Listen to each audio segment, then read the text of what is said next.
अस्सलाम वालेकुम व्यूअर्स, मैं हूं आपका मेजबान अब्दुर्रहमान। सिंध के जिले सांगड़ में एक और गैस और तेल की डिस्कवरी हुई है, जो कि उस ब्लॉक के अंदर होने वाली अब तक की 12वीं डिस्कवरी है। यह है गंबट साउथ ब्लॉक। इस ब्लॉक से रोजाना कितने मिलियन क्यूबिक फीट गैस और कितने हजार बैरल तेल हासिल हो रहा है, उससे डिस्कस करेंगे। जबकि आज की दूसरी खबर, पाकिस्तान की दूसरी बड़ी एक्सपोर्टर कंपनी इंटरलूप के गुज़िश्ता साल मुनाफे में तकरीबन 100% इजाफा हुआ है। वो क्यों? कि पाकिस्तान ने अपनी तारीख की रिकॉर्ड टेक्सटाइल एक्सपोर्ट्स की हैं, $19.5 अरब। उसे भी आज प्रोग्राम में ज़ेर बहस लेके आएंगे। लेकिन पहले चलते हैं सांगड़ ज़िला, जो कि बहुत प्रोग्रेसिव ज़िला है तेल और गैस की पैदावार के हिसाब से। इसमें गंबट ब्लॉक में पहले 11 डिस्कवरीज हो चुकी थी, अब 12वीं डिस्कवरी हुई है। तो पहले जो 11 डिस्कवरीज थी, यानी 11 कुओं से मजमूई तौर पर रोजाना 130 मिलियन क्यूबिक फीट गैस और 1200 बैरल तेल हासिल हो रहा था। इसके साथ साथ 15 टन एलपीजी गैस भी यहां से हासिल की जा रही थी। अब जो 12वीं डिस्कवरी हुई है, इस कुएं से 15.2 मिलियन क्यूबिक फीट गैस और 320 बैरल तेल निकला है। अभी ये इनिशियल रिजल्ट्स हैं। उम्मीद है कि जब इस वेल को फुल ऑपरेशनल किया जाएगा तो यही 15 मिलियन क्यूबिक फीट गैस बढ़कर 25 मिलियन क्यूबिक फीट हो जाएगी। और इसी तरह जो तेल की मिकदार है 320, वो बढ़कर भी 500 बैरल रोजाना हो जाएगी। ये एक दरमियाने दर्जे की डिस्कवरी पाकिस्तान के हिसाब से जरूर काउंट हो रही है, क्योंकि हमारे यहाँ बहुत बड़ी डिस्कवरीज गुज़िश्ता को 20-25 सालों से नहीं हुई। हाँ, 2 डिस्कवरीज, एक कल्लात वाली, एक नॉर्थ वजीरिस्तान वाली, वो हुई हैं। लेकिन एक वेल से मैक्सिमम 40 से 50 मिलियन क्यूबिक फीट गैस की तवक्को है। अब जो सांगड़ से डिस्कवरी हुई है, इसका पाकिस्तान को सालाना फायदा क्या होगा?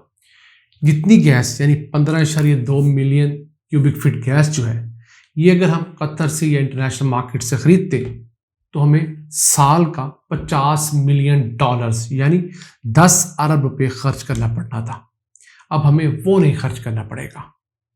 हमें ये $4 वाली गैस यहाँ से मिलेगी, जबकि इंटरनेशनल मार्केट में इस वक्त गैस $45 से $50 फी MMBTU है। और ये कितनी गहराई में जब गैस मिली है? ये 3560 मीटर की गहराई तक जब कुआं खोदा गया तो वहां से ये गैस दस्तयाब हुई है। और इसे PPL, पाकिस्तान पेट्रोलियम लिमिटेड नामी कंपनी ने डिस्कवर किया है। उसी कंपनी ने जिसने पिछले महीने टल ब्लॉक के अंदर एक डिस्कवरी की थी, खैर पख्तूनख्वा, और फिर जून के महीने में 2 डिस्कवरीज की थी, पंजाब के जिला राजनपुर में और इसी तरह सिंध के अंदर। तो अब OGDCL और PPL, ये दोनों कंपनियां बहुत अग्रेसिवली काम कर रही हैं और पाकिस्तान में होने वाली मेजर डिस्कवरीज में इन्हीं 2 कंपनियों का बड़ा हिस्सा है। अब हमें इसका इम्पैक्ट क्यों नजर नहीं आ रहा कि अभी भी तमाम डिस्कवरीज के बावजूद हमारी डिमांड हमारी प्रोडक्शन से तकरीबन 50% ज्यादा है। तो जो डिमांड ज्यादा होने की एक कैपेसिटी है, उसने पाकिस्तान में गैस का बहुत बड़ा शॉर्टफॉल क्रिएट करती है। वो क्यों? हमारी साबका तमाम हुकूमतें वोट लेने के लिए धड़ाधड़ गैस के कनेक्शन बांटती रहीं, इस हकीकत को जानते हुए भी कि मुल्क के अंदर अब गैस के ज़खायर महदूद हो गए हैं, आबादी और इंडस्ट्री की ज़रूरियात बहुत बढ़ गई हैं। तो हमने कनेक्शन ज़्यादा लोगों को दे दिए हैं। पीछे हमारे पास अपनी जो गैस फील्ड्स हैं, वहाँ से प्रोडक्शन कम हो रही है। हर साल 10% के हिसाब से हमारी जो गैस है वो कम हो रही है। तो ये डिस्कवरीज बमुश्किल 5% उस नुकसान को बढ़ती हैं। तो इस तरह की हमें 2-3 गुना ज़्यादा अगर डिस्कवरीज मिलेंगी तो सिर्फ वो जो हमारा होने वाला नुकसान है, कमी है गैस की, वो पूरी की जा सकेगी। जो डिमांड में इजाफा है वो फिर भी रह जाएगा। लेकिन कुछ ना होने से कुछ होना बहुत बेहतर है। इसी से चलते हैं फैसलाबाद, जहां की बहुत प्रोग्रेसिव कंपनी है इंटरलूप, जो कि hosiery, denim, knitwear, seamless product मसलन जुराबे वगैरह ये चीज़ें बनाने में ताक है। पाकिस्तान में गुज़िश्ता साल इस कंपनी ने दूसरी बड़ी एक्सपोर्टर कंपनी होने का एजाज़ हासिल किया। सबसे बड़ी कंपनी थी स्टाइल टेक्सटाइल, जो कि लाहौर की कंपनी है। इसने 612 मिलियन डॉलर्स की अशिया यानी 100 अरब रुपए से ज़ायद की अशिया एक्सपोर्ट की। दूसरे नंबर पर इंटरलूप आई, जिसने 453 मिलियन डॉलर्स की प्रोडक्ट्स पाकिस्तान से एक्सपोर्ट की यानी 80 अरब रुपए की अशिया। और इसका जो मुनाफा है वो एक साल के अंदर 6 अरब 20 करोड़ रुपए से बढ़कर 12 अरब 30 करोड़ रुपए हो गया, यानी तकरीबन डबल हुआ है इसका मुनाफा एक साल में, क्योंकि इन्होंने एक्सपेंशंस की हैं, अपने ऑपरेशंस को बढ़ाया है। पाकिस्तान की जो वैसे ही टेक्सटाइल एक्सपोर्ट्स हैं वो तारीख में बुलंद तरीन 19.5 अरब डॉलर्स तक गई।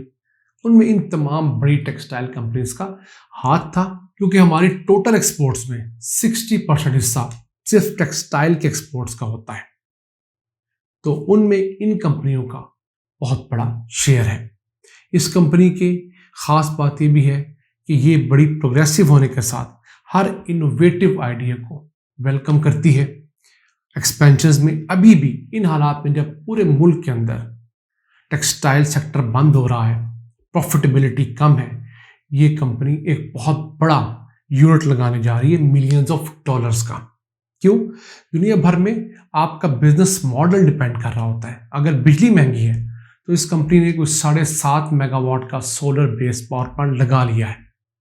तो बाकी कंपनियों को भी चाहिए कि वो अपनी कम से कम बिजली की पैदावार सोलर से पूरी करें। दिन के जो औकात होते हैं 8 बजे फैक्ट्रियाँ चल पड़ती हैं, 8 बजे से लेकर शाम 6-7 बजे तक गर्मियों में सूरज की रोशनी दस्तयाब होती है।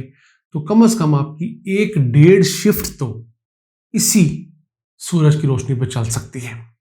तो कहाँ आपकी कॉस्टिंग वापडा पे किसी और जराए पे होनी थी जो आपकी सोलर पे होनी है। और सोलर अब पाकिस्तान में सिर्फ 4 साल में अपनी पूरी लागत मुकम्मल कर लेता है।